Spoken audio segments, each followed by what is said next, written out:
But the Jags finished the year with Indy and the Titans, so they have a very good chance to post a 13-4 mark. Fox, is this the time to beat the AFC? That was the biggest win of the weekend to me. I think that they announced that they're a real Super Bowl contender, if not the favorite in the AFC right now, because the way they have a quarterback. We always talk about how none of these quarterbacks, our superstar quarterbacks, playing the way that we expect them to play, that are going to make it into the playoffs right now.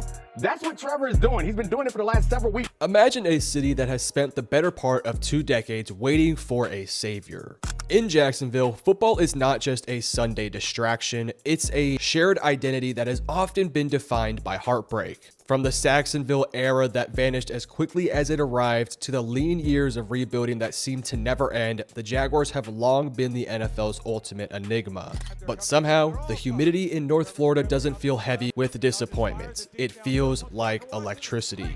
The Jacksonville Jaguars sit at 11-4, they have won 6 straight games, a tear that has just transformed them from playoff hopefuls to potentially legitimate Super Bowl contenders. This is not just a random hot streak, this is real. It is the story of a first-year head coach who has reimagined the entire offense, a defense that has become a top 10 wall of steel, and a The blitz, Lawrence has to work quickly into the end zone, it's Myers! When the Jaguars hired Liam Cohen as their head coach, the league definitely took notice, but the fans were wary. They had seen offensive geniuses come and go, but Cohen brought something different, a system rooted in the high-level geometry of the modern NFL, blending the best parts of the Sean McVay illusion of complexity with his own aggression and vertical flair. Cohen's offense is a masterclass in psychology. By using a ton of pre-snap motion and pre-snap shifting, he forces defensive coordinators to reveal their hands before the ball is even snapped. For a quarterback like Trevor Lawrence, this was like being given the answer key to the final exam. The breakthrough came during this 6-game winning streak. Cohen's ability to adapt has been his greatest strength. When the Jaguars were stagnant earlier in the season, he didn't double down on his ego, he made some adjustments. He orchestrated the trade for veteran Jacoby Myers, a move that Cohen recently described as the missing piece. Myers has brought a professional chain mover mentality that allowed younger receivers like Brian Thomas Jr. and Parker Washington to thrive in their natural roles. Under Cohen, the Jaguars have climbed into the top 10 in both total offense and total defense, a feat rarely seen in Jacksonville history. He has instilled a culture of execution over ego, and the results are written in the win column. Trevor, 6 straight now for your Jags. If people aren't paying attention, they better start. What do you guys continue to show the country week in and week out? We don't really care if people are paying attention. I think that's what we're showing people, but it's been fun. Obviously we got a couple big ones left, so we got to take it one week at a time. This is where the fun starts, and we just got to keep rolling. All right, Merry Christmas. Thanks, Trev. Merry Christmas. To understand where Trevor Lawrence is now, you have to remember where he's been. His career is one of the most unique and scrutinized arcs in NFL history. The former #1 overall pick and quote-unquote generational prospect entered the league in 2021 into a unique situation that can only be described as institutional malpractice. Trapped in the Urban Meyer circle, Lawrence's rookie season was defined by instability and a ton of lack of support. In year 2, he seemed to have broken out, winning a game in the playoffs and giving Duval its first real taste of hope. But then unfortunately, the plateau would come. In 2023 and 2024, Lawrence would struggle mightily. He put together back-to-back mediocre seasons characterized by high turnovers and inconsistent decision-making. The media was all over him, the critics were sharpening their knives. And when he signed a massive contract extension after 2024, the national media called it a gamble and some called it a mistake. Lawrence entered 2025 with some of the most pressure on his shoulder in the entire NFL. The 2025 season started with those same inconsistent echoes, but then something out of nowhere clicked. Trevor Lawrence did not just find his rhythm, he found his soul. Over the last 4 games, Lawrence has been playing at a level that defies logic. His stats over this stretch are the stuff of legend. In the past 4 games, he has 1,082 passing yards, 12 touchdowns, and 0 interceptions. He is currently in the best stretch of his NFL career. He is no longer forcing hero ball throws into triple coverage. He is dissecting defenses with surgical precision. He is playing with a calm aggression that makes him look like the player everyone expects him to be coming out of Clemson. The mechanics look clean, the footwork looks better, and the confidence is palpable. Trevor Lawrence has officially arrived, and it is in perfect time. If there was one game that proved the Jaguars team is different, it was December 21st, 2025, when the 10-4 Jaguars traveled to Empower Field at Mile High to face the Denver Broncos, who were 12-2 and the leader in the AFC. Denver was not just good, they were the quote-unquote big boss of the AFC. They were on an 11-game winning streak and held the conference's top seed.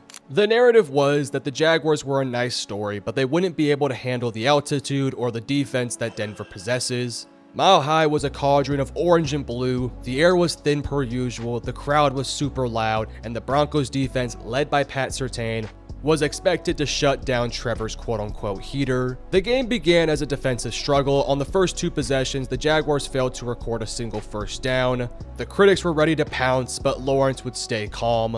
Late in the first quarter, Lawrence would orchestrate a drive that silenced the stadium. He targeted the Broncos' primary focus on Jacoby Myers and Brian Thomas Jr. Instead, he would find his explosive playmaker, Parker Washington, for a 12-yard touchdown strike. The Broncos would fight back, but Jacksonville's resilience was on full display. Right before halftime, Lawrence led a 2-minute drill that ended with a 3-yard touchdown to Bretton Strange, giving the Jaguars a 14-10 lead. The third quarter was where the Duval surge became a tidal wave. Lawrence hit Travis Etienne for a 10-yard score, and shortly after, Lawrence tucked the ball himself for a 1-yard rushing touchdown. By the time the fourth quarter rolled around, the Jaguars were up big, 31-17.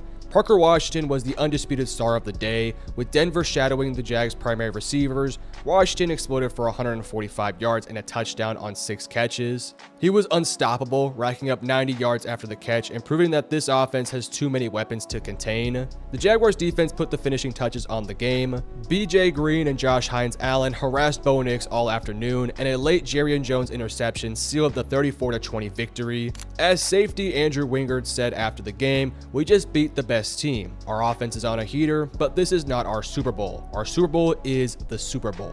The Jaguars did not just snap an 11-game win streak, they officially became the team that nobody wants to see come January and February. Dropping is Mahomes. Fires middle of the field. Ball's intercepted!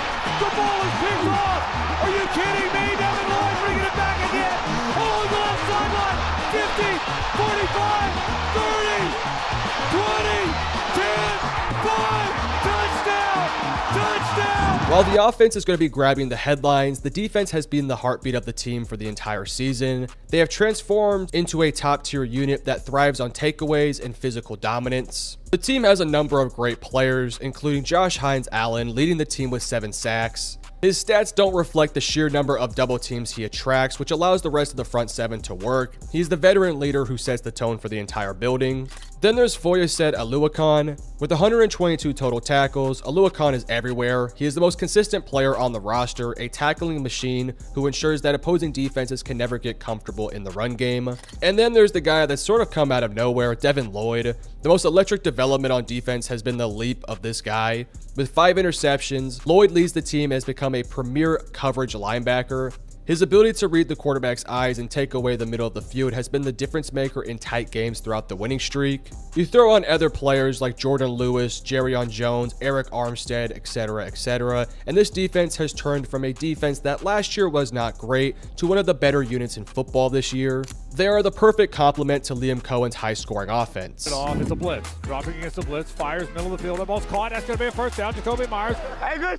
Kobe. The Jaguars' success is a testament to their depth. Travis Etienne is finally living up to his first-round draft status. Sitting at 999 rushing yards and 7 touchdowns through 15 games, he has become a dual-threat weapon that forces defenses to stay honest. The receiving core is a true committee of talent. Parker Washington leads the team with 645 yards. Brian Thomas Jr. right now has 619 yards. And Jacoby Myers, the newcomer, currently has 400 yards with the team. But here is the scariest part for the rest of the NFL. The Jaguars are doing this without one of their biggest superstars, Travis Hunter. Travis was the number 2 overall pick and was seen as a generational two-way talent at both corner and wide receiver, and he has barely been used all season.